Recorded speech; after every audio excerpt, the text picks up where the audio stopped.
O jejum é a negação intencional de qualquer tipo de prazer físico por um determinado período de tempo, para que vocês se dediquem ao jejum e à oração e se reúnam novamente para que Satanás não os tente por causa de sua incontinência. A intenção é passar o tempo que normalmente gastaríamos nessas atividades orando e esperando em Deus. O jejum exige que as pessoas abandonem o mundo material para invocar o sobrenatural. O jejum permite que você diga não a si mesmo para que possa ouvir o sim de Deus em um momento de necessidade ou crise. O jejum é um princípio bíblico importante, como eu disse anteriormente.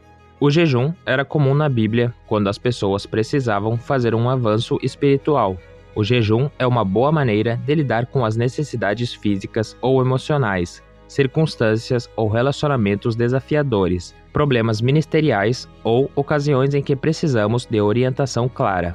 O Senhor perguntou em Zacarias capítulo 7, versículos 5 a 6, fala a todo o povo dessa terra e aos sacerdotes, dizendo: quando jejuastes e pranteastes no 5º e no 7º mês, durante esses 60 anos, porventura, foi mesmo para mim que jejuastes? Ou quando comestes e quando bebestes, não foi para vós mesmos que comestes e bebestes? Mesmo que os jejuns mencionados por Deus aqui fossem desnecessários, se seu povo tivesse se arrependido, esses versículos ainda nos dão um princípio importante sobre o jejum. Quando comemos, comemos para nós mesmos, pensamos apenas em nossas próprias satisfações, mas quando jejuamos, devemos fazê-lo com Deus em mente, para seu prazer. O estômago grita: me alimente, quando estou com fome. Eu sou servo obediente. Você pode responder: eu farei o que você disser. Tornamo-nos escravos dos gritos de nossa carne por nutrição. Nós comemos para nós mesmos. Deus, por outro lado, nos diz quando jejuamos: isso é para mim.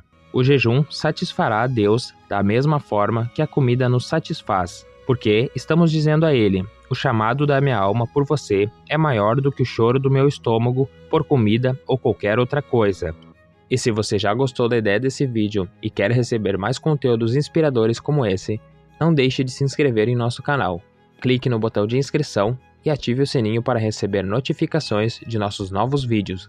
E não se esqueça de deixar o seu like nesse vídeo, para nos ajudar a levar essa mensagem para mais pessoas. O jejum, mais do que qualquer outra coisa, atrai a atenção de Deus. Para compreender o efeito do jejum, você deve primeiro compreender por que ele é feito. Adão foi feito do pó da terra por Deus. Os elementos de nossos corpos valem apenas alguns reais no mercado. E foi até que Deus soprou nas narinas de Adão o sopro da vida que ele se tornou um ser vivente. Gênesis capítulo 2, versículo 7. Então o Senhor Deus formou o homem do pó da terra e soprou em suas narinas o fôlego de vida, e o homem se tornou um ser vivente. Seu verdadeiro valor é encontrado em sua alma, não em seu corpo. Nossos eus não materiais, não nossos corpos, são feitos à imagem de Deus.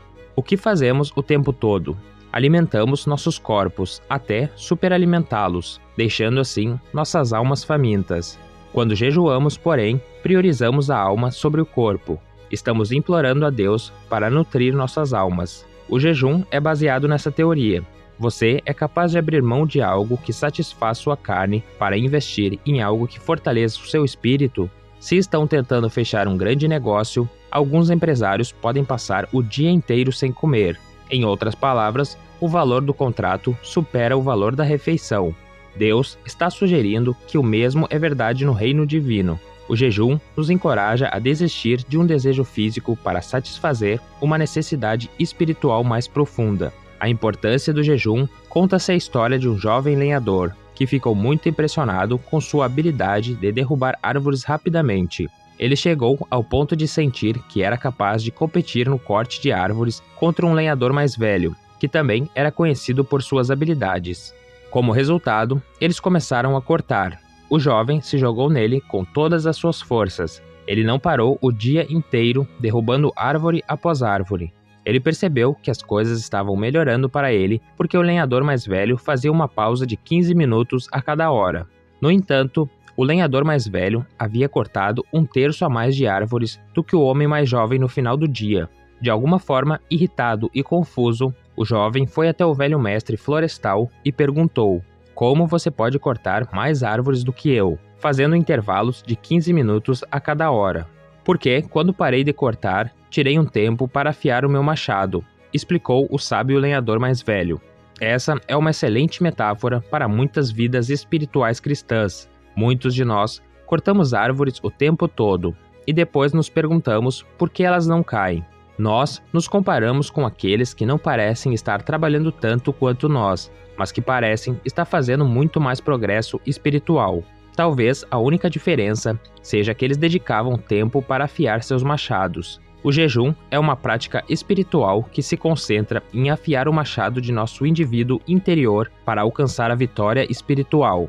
A maioria de nós aprendeu muito sobre a oração, mas não tenho certeza do quanto sobre a importância e a intenção do jejum nos foi ensinado.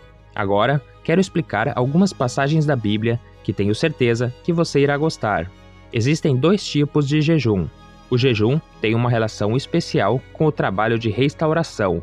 O grande capítulo do Antigo Testamento sobre o jejum, Isaías 58, apresenta 2 tipos de jejum, um que não move o braço de Deus e o outro que o move. Isaías, capítulo 58, versículos 3 a 5. Por que jejuamos nós, e tu não atentas para isso? Por que afligimos as nossas almas, e tu não o sabes? Eis que no dia em que jejuais, achais o vosso próprio contentamento, e requereis todo o vosso trabalho. Eis que para contendas e debates jejuais, e para ferirdes com punho iníquo. Não jejueis como hoje, para fazer ouvir a vossa voz do alto. Seria esse o jejum que eu escolheria, que o homem um dia aflija a sua alma, que incline sua cabeça como junco e estenda debaixo de si saco e cinza? Chamarias tu a isso jejum e dia aprazível ao Senhor? Isaías, capítulo 58, 3 a 5, descreve o jejum que não é aceitável a Deus. Isso ocorre porque as atitudes e relacionamentos das pessoas envolvidas estão errados. Eles são ressentidos, gananciosos, legalistas, censuradores e críticos dos outros. Deus nos diz que quando jejuamos com essa atitude e espírito, não podemos esperar que Ele nos ouça ou responda às nossas orações. Isaías capítulo 58, versículos 6 a 12, descreve o tipo de jejum que Deus deseja. Se olharmos rapidamente para cada versículo, notamos o número de promessas associadas ao tipo de jejum aceitável a Deus. Não conheço nenhuma passagem da Bíblia que contenha uma lista mais condensada de promessas tremendas do que Isaías capítulo 58, versículo 6. Porventura, não é esse o jejum que escolhi, que soltes as ligaduras da impiedade, que desfaça as ataduras do jugo e que deixes livre os oprimidos, e despedaces todo o jugo? Observe que o motivo do jejum deve ser correto, no que diz respeito a deixar os oprimidos livres. Vou deixar você saber que nesse ministério de libertação há indivíduos que nunca serão libertados até que o povo de Deus, principalmente os ministros de Deus, estejam prontos para pagar o preço pela oração e jejum. Então, Isaías capítulo 58, versículo 7. Porventura, não é também que repartas o teu pão com o faminto, e recolhas em casa os pobres abandonados, e quando vires o nu, o cubras, e não te escondas da tua carne? O jejum deve ser acompanhado por uma atitude de autêntica caridade prática para com os outros necessitados. Alguns evangélicos são tão evangélicos que se esqueceram de que o evangelho inclui amor ao próximo tanto quanto a nós mesmos. Essa é uma forma muito prática de amor que Deus precisa. Deus diz que se nossos motivos forem corretos, se nossas atitudes e relacionamentos forem corretos, então é de amor que Deus precisa. Então, Ele nos contará sobre o fato que escolheu e o que isso fará por nós. Isaías, capítulo 58, versículo 8 nos diz: Então romperá a tua luz com a alva, e a tua cura apressadamente brotará, e a tua justiça irá adiante de ti, e a glória do Senhor será a tua retaguarda. As promessas nesse versículo estão próximas da promessa de Malaquias, capítulo 4, versículo 2. Mas para vós, os que temeis o meu nome, nascerá o sol da justiça, e cura trará nas suas asas, e saireis e saltareis como bezerros da estrebaria.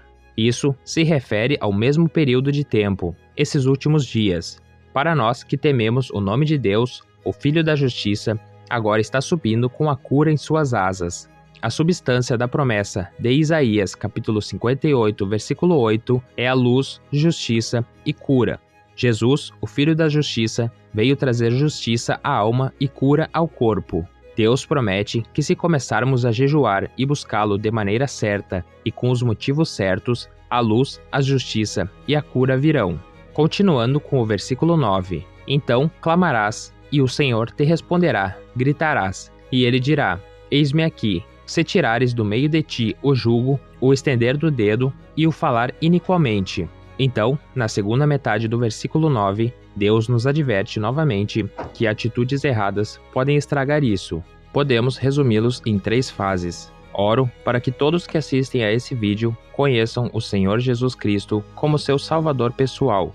Se abandonarmos o legalismo, a crítica aos outros e a falta de sinceridade, Deus diz que está pronto para ouvir. Isaías, capítulo 58, versículo 10, diz: E se abrires a tua alma ao faminto, e fartares a alma aflita, então a tua luz nascerá nas trevas, e a tua escuridão será como o meio-dia. Se reconhecermos a necessidade da caridade prática, a luz tomará o lugar das trevas. Isaías, capítulo 58, versículo 11, diz: E o Senhor te guiará continuamente, e fartará a tua alma em lugares áridos, e fortificará os teus ossos, e serás como um jardim regado, e como um manancial cujas águas nunca faltam.